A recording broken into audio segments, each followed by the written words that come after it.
వేశ్యలతో శృంగారంలో పాల్గొంటే సమస్యలేంటి అని మిత్రులు అడుగుతున్నారు. ఒకటేమో వేశ్యలకు మనం డబ్బులు ఇవ్వాల్సి ఉంటుంది. సో, అదొక సమస్యే.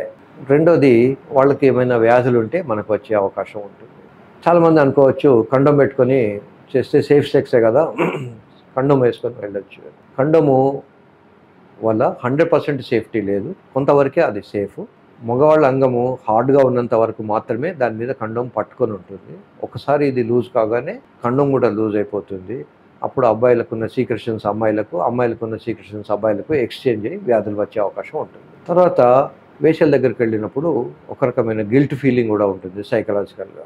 మూడో పాయింటు, ఒకవేళ ఇతనికి యాంగ్జైటీ వల్ల గానీ, సరిగ్గా పర్ఫార్మెన్స్ లేనప్పుడు వేశ్య ఒకవేళ బాబు నీది అంగం చిన్నగా ఉంది అంటే ఇతనికి పిచ్చి లేసినంత పని అయిపోతుంది. నిజానికి అంగం చిన్నగా ఉండడం అనేది లక్షల్లో ఒకటికి కూడా ఉండదు.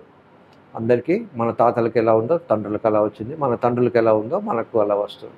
కానీ అలా ఒక అమ్మాయి అన్న తర్వాత అతను సైకలాజికల్‌గా చాలా డిస్టర్బ్ అయిపోయి, అమ్మో నాకు చాలా చిన్నగా ఉందేమో అనే ఫీలింగ్‌తో సైకలాజికల్ డిస్టర్బెన్సెస్ వచ్చేసి ఒక్కోసారి ఎక్స్‌ట్రీమ్ సైకోసిస్ కూడా వెళ్ళిపోవచ్చు.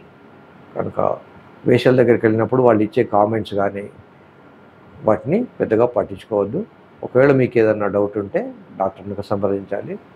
అన్ని వ్యాధులలోకి కూడా మోస్ట్ డేంజరస్ వ్యాధి హెచ్ఐవి అనే వ్యాధి. ఈ హెచ్ఐవి అనే వ్యాధి 10 సంవత్సరాల తర్వాత ఎయిడ్స్‌గా మారిపోతుంది. హెచ్ఐవి అనేది శృంగారంలో పాల్గొన్నప్పుడు వేరే వాళ్ళకి అంటుతుంది. సోషల్ స్టిగ్మా కూడా చాలా ఉంటుంది.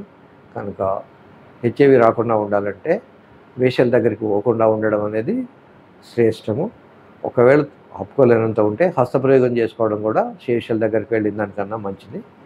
వేశ్యలు అంటూ దాని పేర్లు కొన్ని మారిపోయినాయి. ఈ కాలంలో వేశ్య అనకుండా కాల్ గర్ల్ అని ఇంకా రకరకాల పేర్లతో పిలుస్తారు. ఇవేవి కూడా not good for the health.